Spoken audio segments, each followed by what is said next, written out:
My dad always called me a lazy parasite. He said I'd sleep through my own funeral if the coffin was comfy enough. I'd fall asleep in class, during dinner, or even while crossing the street. My teacher suggested a hospital visit, but Dad just scoffed. She's just staying up late scrolling on her phone, he'd bark. After that, he took my phone away and ripped the lock off my bedroom door. Every time I looked sleepy, I got a slap across the face. I didn't want to get hit, and I didn't want to make him angry. I started stabbing my thighs with a compass, pulling out my hair and dabbing peppermint oil in my eyes. But when that wave of exhaustion hit, nothing could stop it. On the day of the final exams, Dad was the proctor for my room. I bit my lip until it bled, begging myself to hold on. Just this once. Just stay awake. But the darkness was too heavy. Suddenly, my desk was flipped over. I crashed to the floor, chair and all. My temple slammed against the sharp edge of a desk and everything went black. Dad stood over me, his face twisted with disappointment. Tessa Varick, do you care so little about your future that you'd sleep through a final? If you're this lazy, then just stay on the floor and sleep forever. I lay there on my exam paper, my vision fading to gray. Dad, I think this time, I'm really going to be asleep for a long time. Tessa Varick, how long are you going to keep playing dead? Dad's voice echoed through the silent classroom like a whip. The click of his leather shoes got louder as he walked toward me. My face was pressed against the cold concrete. Where my head had hit the desk, something warm was oozing out. Mr. Varick,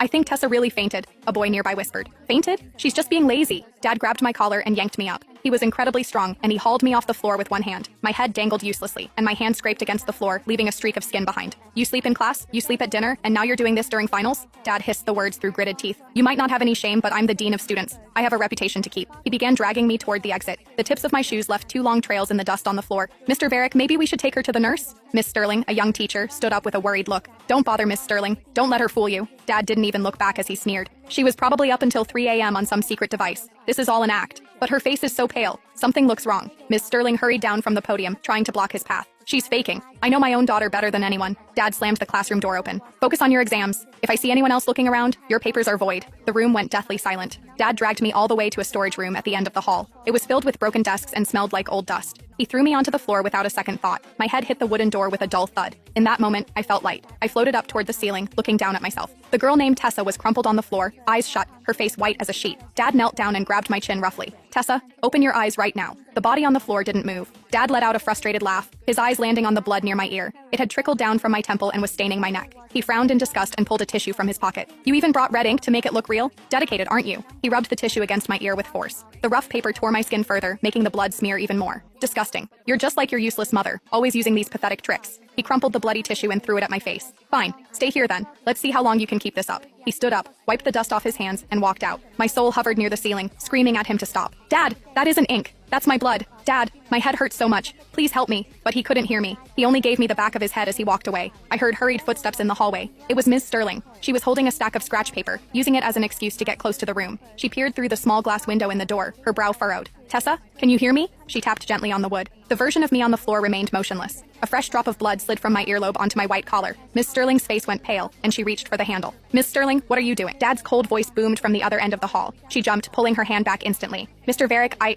just don't think Tessa looks okay. She's fine. Dad marched over and pushed her aside. Leave her alone. The only way to cure her laziness is to let her go hungry for a while. He pulled a heavy ring of keys from his belt and found the brass one. But it's freezing today and there's no heater in there, Miss Sterling pleaded. The lock clicked into place. Once she gets cold enough, she'll find the energy to wake up and finish her work. The bell for the end of the exam rang. The hallway instantly erupted with noise as students compared answers. My soul drifted outside the storage room, watching Dad stand near the office. My younger brother Tyler walked up and handed him a hot coffee. You look tired, Dad. Have something warm. Tyler flashed a bright, perfect smile. Dad took the cup, the frost on his face melting away. At least you're responsible, Tyler. Did you finish that last math problem? I did. I checked it twice. I'm pretty sure I got full marks. Tyler leaned against Dad's arm, acting like the perfect son. Good. Not like that failure inside, playing dead the second the clock started. Dad took a sip of coffee, glaring toward the storage room. Tyler followed his gaze, a flicker of triumph dancing in his eyes. Don't be too mad at her, Dad, Tyler said, his voice dripping with fake concern. Tessa probably just didn't sleep well. I've caught her reading on her phone under the covers so many times. That lie hit Dad right where it hurt. His face darkened instantly. I knew it. Those dark circles under her eyes weren't from studying. He slammed his coffee cup onto a nearby desk.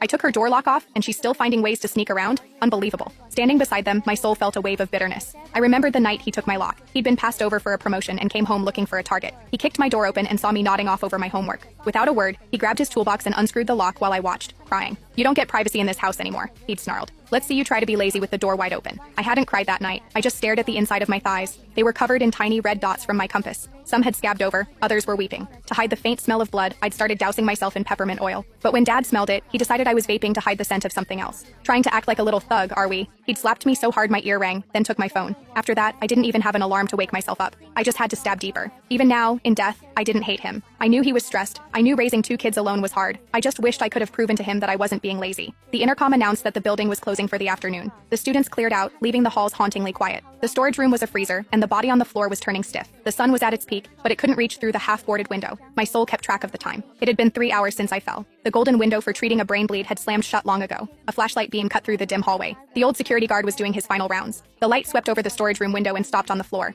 It hit my hand, pale, cold, and clutching a shredded pieces of my exam permit. The guard squinted through the glass. "Hello? Is there a student in there?" He knocked on the glass and reached for his radio. "Front desk? I've got a student down in the third-floor storage room. They aren't moving." My soul lunged at the window, desperate. "Please, open the door. Help me." The radio crackled with static. Then, Dad's voice came through, cold and authoritative. "The girl in the storage room is on detention. Leave her." The guard hesitated. "But Mr. Varick, she's in a really weird position. Maybe I should check on her." I said leave her. "No one opens that door today." Dad's voice rose, leaving no room for argument. "She needs to reflect on her behavior. A little hunger won't kill her." The guard sighed and clicked off his light. "Whatever you say, boss." The diner across from the school was bustling. Since it was the end of finals, Dad had treated Tyler to a nice meal. The table was covered in Tyler's favorites: ribs, fried shrimp, and loaded fries. There was nothing there that I liked. "Here, Tyler, eat up. You need to refuel after that brain workout." Dad peeled a shrimp and placed it on Tyler's plate. "Thanks, Dad." Tyler smiled and pushed a rib toward Dad. "You should eat too. You worked hard proctoring today. As long as you get that top spot, it's all worth it." Dad looked at Tyler with nothing but pride. "When the results come out, if you're number 1 in the grade, I'll give you whatever you want." Tyler tapped his chin thoughtfully. "I want to go to Disney World. Everyone else has already been." "Done. We'll go next week," Dad promised, his face breaking into a rare grin. My soul stood in the corner of the booth, watching them. The cold seemed to seep into my spirit. I remembered the note in my pocket, a contract I'd written for myself. I'd promised to get into the top 50 if Dad would just give me my door lock back. That paper was now soaked in my blood, the ink smeared beyond recognition.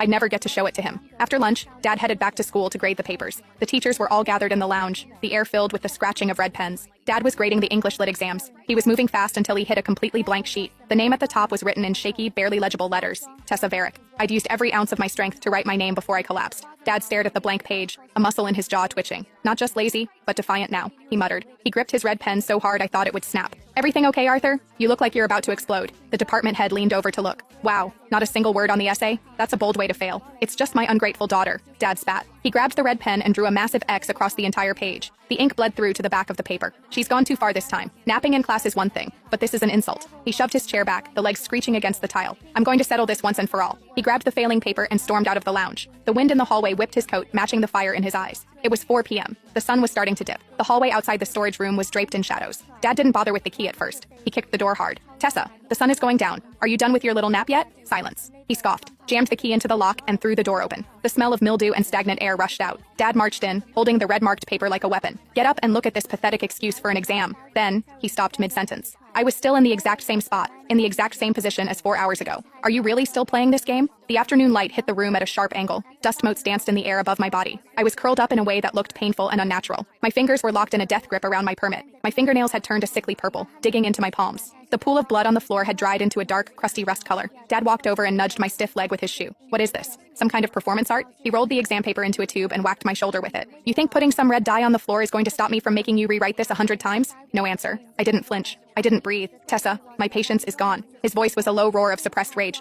"Get up, right now. Go to my office and finish this test." He reached down to grab my arm. The second his skin touched mine, he froze. My skin wasn't just cold. It was like ice. My limb was rigid. Why are you so cold?" He yanked his hand back, a flash of panic crossing his face. But his stubbornness quickly took back control. "Of course you're cold. You've been lying on a concrete floor in the winter." He stood up straight, his lip curling. "This pity play won't work. Even if you freeze to death, you're finishing that work." Miss Sterling happened to be walking by the room. She peeked inside, her eyes widening. The papers she was carrying slipped from her hands, scattering like snow. A piercing scream ripped through the hallway. She covered her mouth, pointing at the dark stain on the floor. "Blood! Mr. Varick, there's so much blood. Stop overreacting. It's just some ink she brought to fake an injury." Dad frowned, his eyes hard. "Kids these days will do anything to get out of a test. That's not ink. That's blood. I know the difference." Miss Sterling was shaking, backing away into the hall. "I'm calling the nurse. I'm calling Dr. Miller." Dr. Miller arrived a minute later, running so fast his lab coat was flying. He burst into the room and dropped to his knees beside me. He searched for a pulse in my seconds ticked by. Dr. Miller's hands began to tremble uncontrollably. He peeled back my eyelid and shone a light into my eye. "Dr. Miller, don't help her with this act," Dad said, crossing his arms. "She's probably holding her breath. She's fine." Dr. Miller looked up, his eyes bloodshot and full of horror. He slapped Dad's hand away when he tried to nudge me again.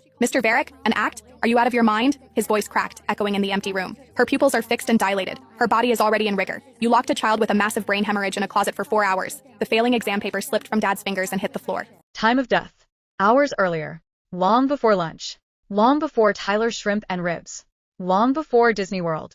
Long before Dad crossed out my exam. My soul watched Dad stare at the sheet. He didn't blink, didn't breathe, didn't move. Then his eyes landed on my hand. The permit was still clenched in my fingers. One paramedic gently pried it loose. A folded paper came with it. "What's this?" Miss Sterling whispered. The contract. The one I'd written. The paper Dad never got to see. The blood had smeared most of it, but a few lines remained. Dad took it. His hands shook so hard, he almost dropped it. Dad. If I get into the top 50, can I please have my lock back? I promise I'll try harder. I know you're disappointed in me. I know I'm not as good as Tyler, but I'm trying. Love, Tessa. The paper slipped from his fingers. For the first time in years, Dad cried. Not angry tears. Not frustrated tears. The kind that come from realizing you've destroyed something you can never repair. The funeral was held a week later. The church overflowed.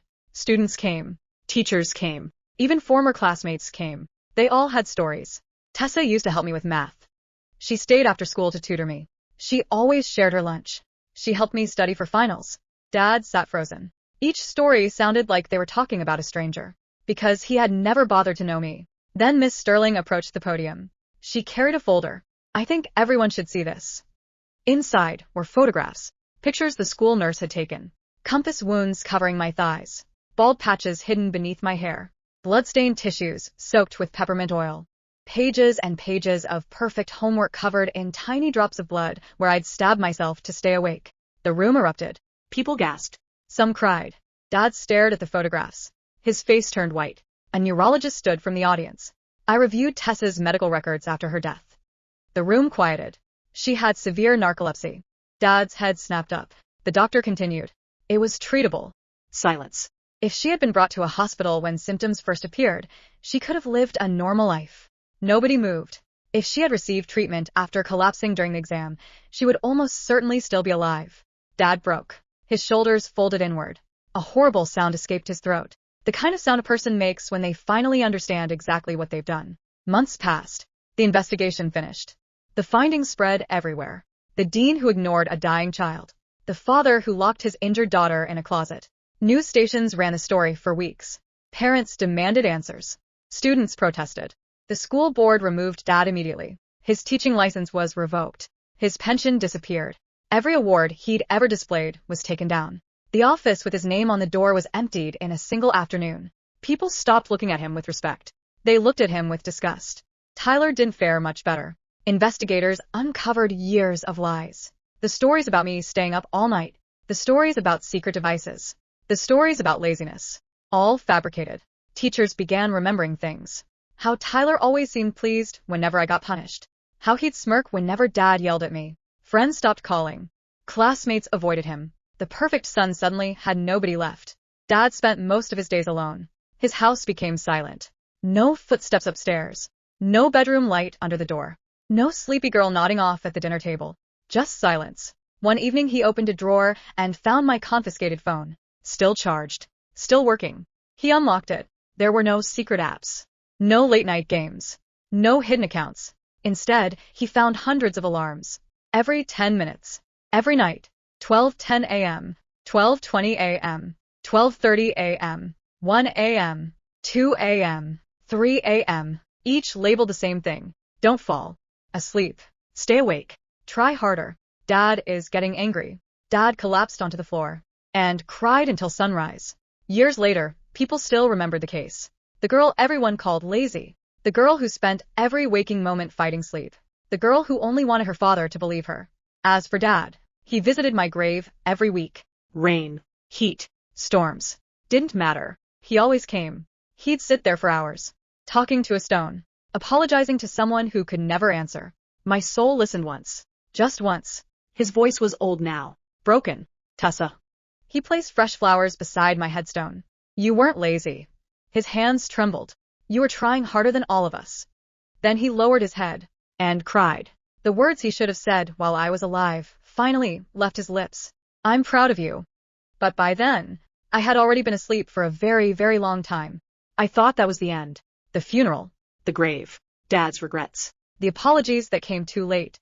But I never left. Maybe because there were still things unfinished. Maybe because part of me kept waiting for someone to truly see me. Years passed. I watched seasons change over my headstone. Fresh flowers became wilted flowers. The small tree nearby grew taller. Dad grew older. Much older. His hair turned gray, then white. His shoulders became bent. His hands shook whenever he placed flowers down. But he never missed a week. Not once.